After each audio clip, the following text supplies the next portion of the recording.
कि ये सिर्फ मुस्लिम और ज्यूज की लड़ाई नहीं है।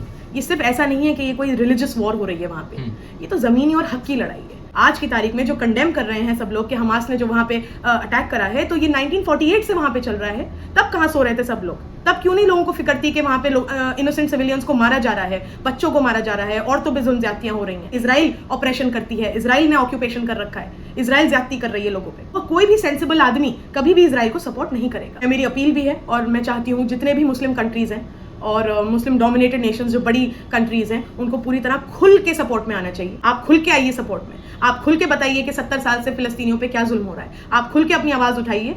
सिर्फ मुसलमान देशों के लिए मैं ये मैसेज नहीं दे रही हूँ, मेरी रिक्वेस्ट है कि पूरी दुनिया में जितने देश हैं जो सही गलत का फर्क समझते हैं, जो समझते हैं कि वहां पे पूरी उसकी हिस्ट्री समझते हैं और ये समझते हैं कि सिर्फ एक रिलीजियस वॉर नहीं है, ये जमीनी और हक की लड़ाई है, मेरी सबसे अपील है कि वो खुल के आए और आवाज उठाएं। वहां पे एक तबका ज्यूज का ऐसा भी है, एक बहुत बड़ी तादाद ज्यूज की ऐसी भी है जो आज भी कहती है कि फिलिस्तीन को आज़ाद करो। वो पैलेस्टीन के हक में बोलते हैं। आप चाहें तो आप इस पर रिसर्च करिएगा।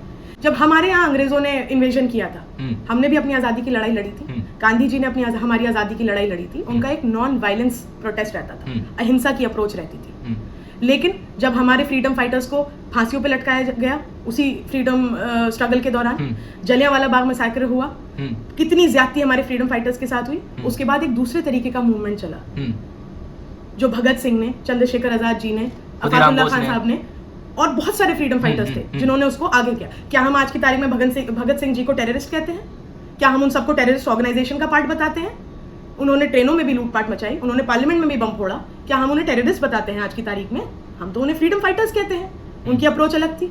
तो जब पीएलओ और हमास का भी इसी तरह आप एग्जाम्पल ले लीजिए, पीएलओ की अप्रोच नॉन वायलेंस अप्रोच थी, लेकिन जब उसका कोई असर नहीं हुआ तो हमास ने दूसरी अप्रोच ली।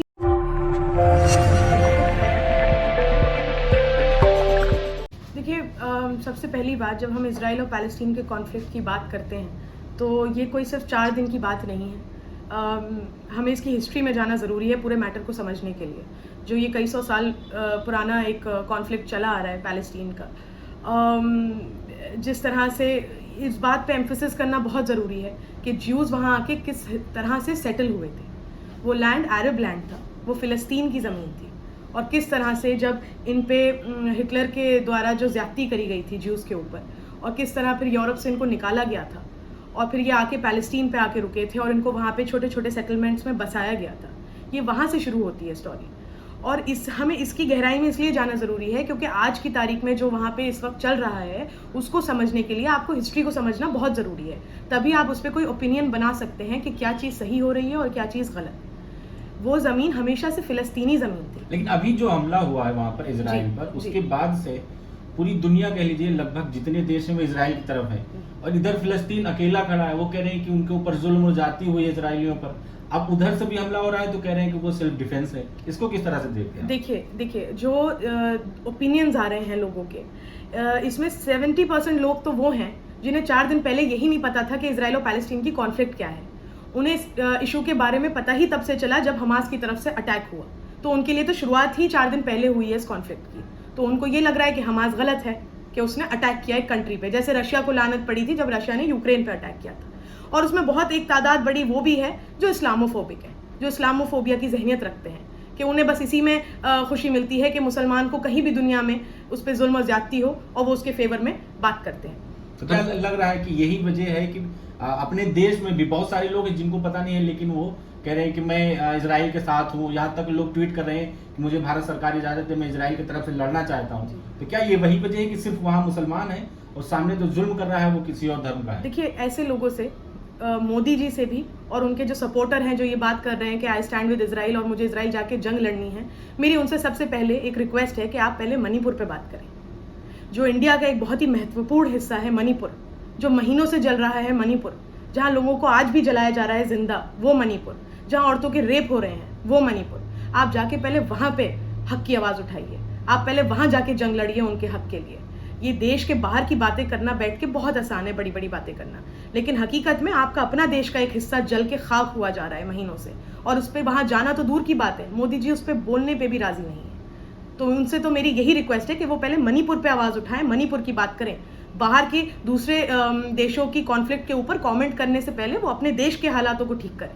लेकिन मैम, जिस तरीके से इजराइल पे ये भी खबरें चल रही थी कि बेंजामिन नेतन्याहू प्रधानमंत्री नरेंद्र मोदी से बात किए हैं, फोन पे उन्होंने कहा है कि भारत आपके साथ है, इस तरीके की बातें कही हैं, आप इसको कैसे देखते हैं?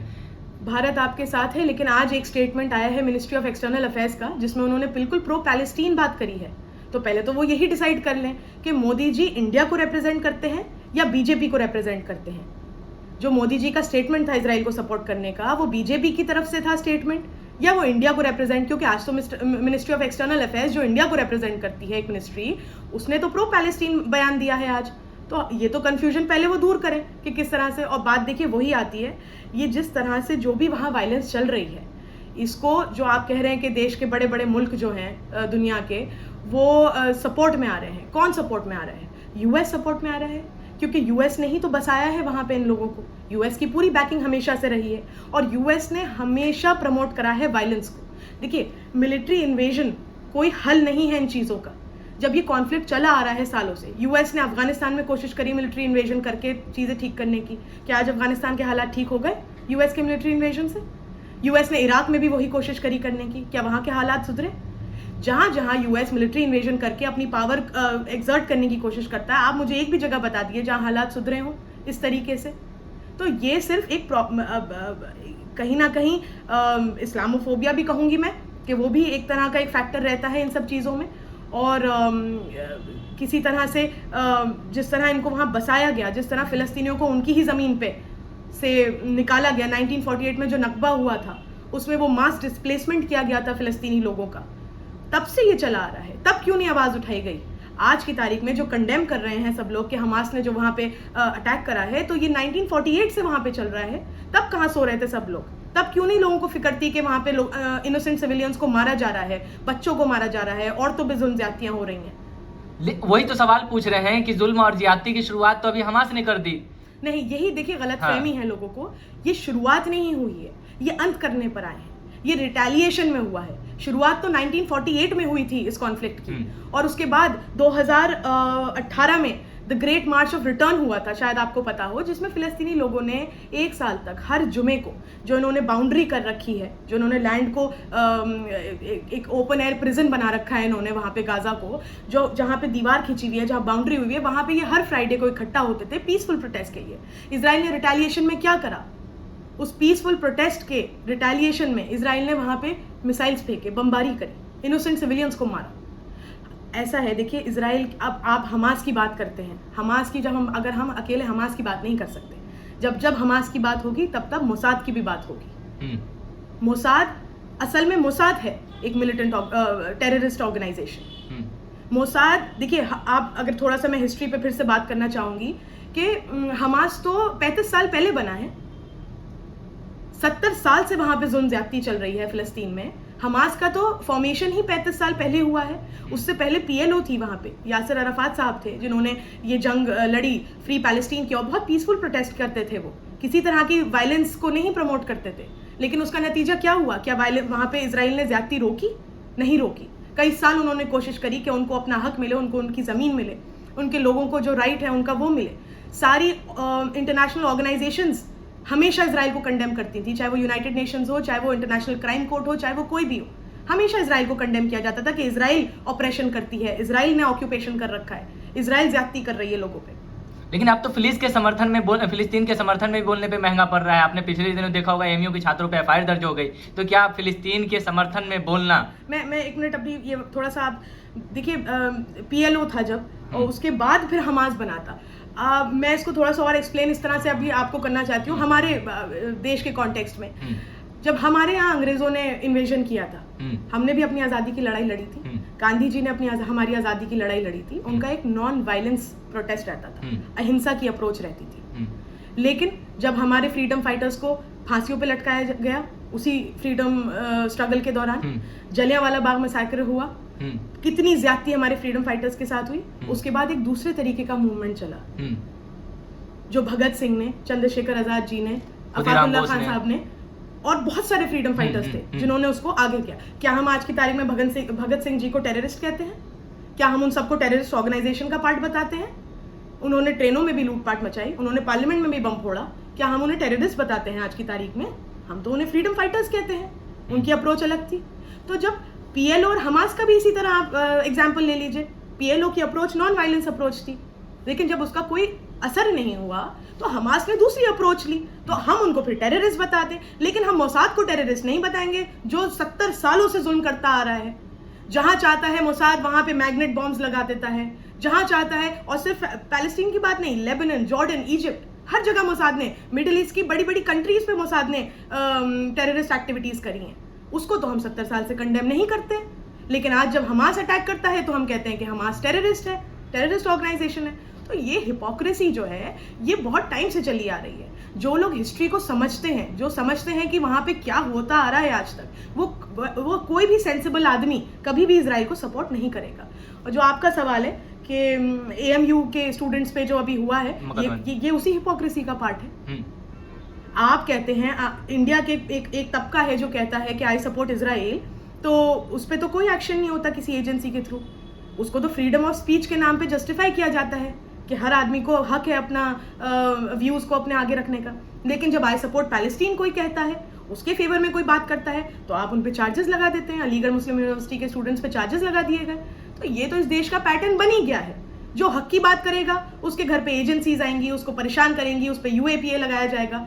और जो सरकार के साथ हर गलत काम में साथ देगा उस पर कोई भी एक्शन नहीं होगा। नहीं तो सीधे उन पे कहा जाता है ये लोग गद्दारों के साथ हैं। नहीं, देखिए ये तो उनकी जहनियत है ना। हाँ। वो अपने आप को, वो मणिपुर पे आवाज नहीं उठाते, लेकिन वो गद्दार नहीं है।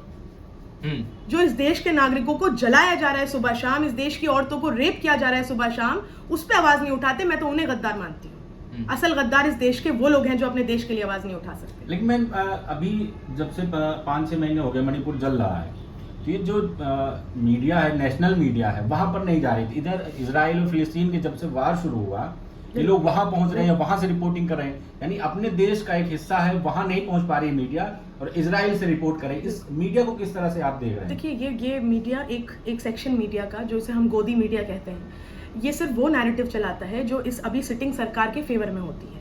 अगर मोदी जी कह देते कि वो फिलिस्तीन के सपोर्ट में है, तो ये सारे फिलिस्तीन के सपोर्ट में न्यूज़ चलाते।